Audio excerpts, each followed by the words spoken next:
Assalamualaikum warahmatullahi wabarakatuh. Perkenalkan, nama saya Ramadan Cahya Prayudi, mahasiswa Universitas Negeri Semarang, Fakultas Ilmu Sosial, Program Studi Pendidikan Sejarah. Di sini saya ingin menjelaskan mengenai jenjang, jalur, dan jenis pendidikan. Yang pertama, mari kita bahas tentang jenjang pendidikan. Jenjang pendidikan menurut Permendikbud nomor 3 tahun 2013 adalah tahapan pendidikan yang ditetapkan berdasarkan tingkat perkembangan peserta didik, tujuan yang ingin dicapai, dan kemampuan yang dikembangkan. Selanjutnya kita akan membahas tentang jenjang pendidikan yang ada. Yang pertama yaitu pendidikan anak usia dini atau PAUD, adalah upaya pembinaan bagi anak sejak lahir sampai usia 6 tahun yang dilakukan melalui pemberian rangsangan pendidikan untuk membantu pertumbuhan dan perkembangan jasmani dan rohani agar anak memiliki kesiapan dalam memasuki pendidikan lebih lanjut. Tujuan diselenggarakannya pendidikan anak usia dini yang pertama adalah agar anak tumbuh dan berkembang sesuai tingkatnya dan memiliki kesiapan yang optimal untuk memasuki pendidikan dasar. Yang kedua adalah tujuan penyerta, membantu menyiapkan anak mencapai kesiapan belajar di sekolah. Pendidikan anak usia dini dikelompokkan menjadi 3. Yang pertama, jalur pendidikan formal terdiri dari TK, RA, dan BA. Yang kedua, jalur pendidikan non-formal terdiri dari penitipan anak, kelompok bermain, dan satuan PAUD sejenis. Yang ketiga, jalur pendidikan informal terdiri dari pendidikan yang diselenggarakan di keluarga dan lingkungan. Yang kedua adalah pendidikan dasar. Jenjang pendidikan awal selama 12 tahun pertama masa sekolah anak-anak yang melandasi jenjang pendidikan menengah. Pendidikan dasar berbentuk sekolah dasar atau SD dan madrasah ibtidaiyah atau MI atau yang sederajat serta SMP dan MTS atau bentuk lain yang sederajat. Menurut peraturan pemerintah nomor 47 tahun 2008, wajib belajar adalah program pemerintah dan pemerintah daerah yang berfungsi mengupayakan perluasan dan pemerataan kesempatan memperoleh pendidikan yang bermutu bagi setiap warga negara Indonesia dan bertujuan memberikan pendidikan minimal agar mengembangkan potensi hidup mandiri dan melanjutkan pendidikan ke jenjang yang lebih tinggi. Yang ketiga adalah pendidikan menengah. Jenjang pendidikan lanjutan pendidikan dasar terdiri atas pendidikan menengah umum dan pendidikan menengah kejuruan, misalnya SMA, MA, SMK, MAK, atau bentuk lain yang sederajat. Pendidikan umum adalah pendidikan dasar dan menengah yang mengutamakan perluasan pengetahuan yang diperlukan oleh peserta didik untuk melanjutkan ke jenjang pendidikan yang lebih tinggi. Berikutnya SD, SMP, SMA, MA. Pendidikan kejuruan adalah pendidikan menengah yang mempersiapkan peserta didik untuk bekerja dalam bidang tertentu, bentuknya SMK.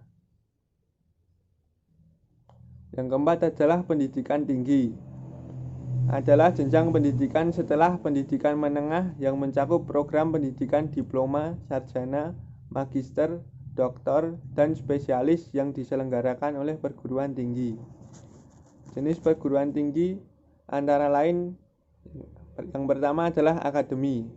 Perguruan tinggi yang menyelenggarakan pendidikan vokasi dalam satu cabang atau sebagian cabang ilmu pengetahuan, teknologi, dan atau seni tertentu. Yang kedua adalah politeknik. Penanaman yang digunakan dalam berbagai institusi pendidikan yang memberikan berbagai jenis gelar dan sering beroperasi pada tingkat yang berbeda-beda dalam sistem pendidikan. memiliki spesialis dalam bidang ilmu pengetahuan, teknik dan teknologi atau jurusan-jurusan teknis yang berbeda jenis.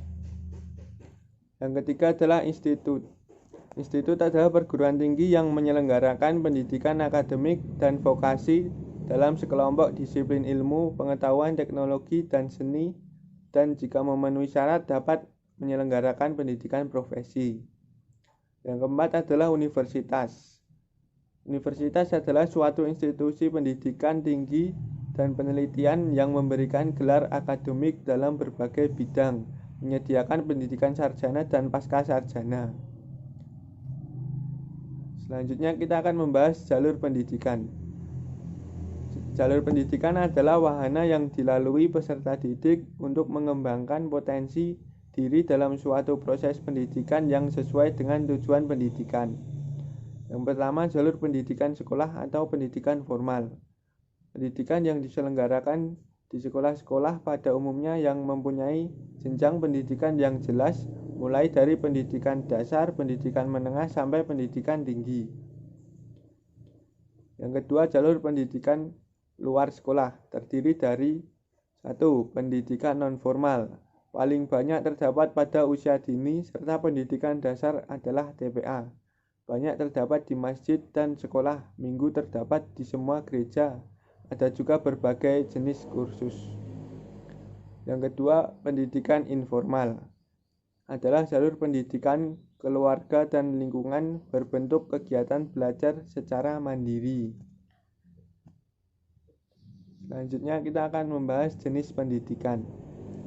Jenis pendidikan adalah kelompok yang didasarkan pada kekhususan tujuan pendidikan suatu satuan pendidikan. Yang dimaksud adalah suatu lembaga yang dibentuk untuk melakukan pembelajaran sesuatu dengan mengkhususkan tujuan suatu pendidikan di dalam satuan pendidikan itu sendiri. Berikut beberapa jenis pendidikan yang ada di Indonesia. Yang pertama, pendidikan umum. Pendidikan dasar 12 tahun yang meliputi 9 tahun sekolah dasar dan sekolah menengah pertama serta 3 tahun untuk sekolah menengah atas. Pendidikan umum memiliki tujuan agar para siswa mendapatkan pengetahuan yang cukup sebagai bekal melanjutkan ke perguruan tinggi ataupun dalam mencari pekerjaan, bentuknya SD, SMP, SMA. Yang kedua adalah pendidikan kejuruan. Pendidikan kejuruan adalah terobosan yang menjanjikan dalam mendapatkan kesempatan bekerja setelah selesai menempuh pendidikan dasar 9 tahun. Pemerintah mampu mencetak individu-individu yang berkualitas serta memiliki keahlian yang lebih khusus. Pendidikan berbasis kejuruan biasa disebut SMK. Yang ketiga adalah pendidikan akademik. Pendidikan tinggi setelah menempuh SMA. Pendidikan akademik merupakan pendidikan tinggi program sarjana dan pasca sarjana yang diarahkan terutama pada penguasaan disiplin ilmu pengetahuan tertentu. Yang keempat adalah pendidikan profesi.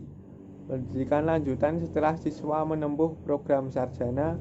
Pendidikan profesi merupakan pendidikan tinggi setelah program sarjana yang mempersiapkan peserta didik untuk memasuki suatu profesi atau menjadi seorang profesional. Yang kelima adalah pendidikan vokasi. Pendidikan tinggi yang mempersiapkan peserta didik untuk memiliki pekerjaan dengan keahlian terapan tertentu maksimal dalam jenjang diploma 4 atau setara dengan program sarjana. Yang keenam adalah pendidikan keagamaan. Pendidikan keagamaan adalah mempersiapkan peserta didik untuk dapat menjalankan peranan yang menurut penguasaan pengetahuan tentang ajaran agama dan menjadi ahli ilmu agama. Yang ketujuh adalah pendidikan khusus.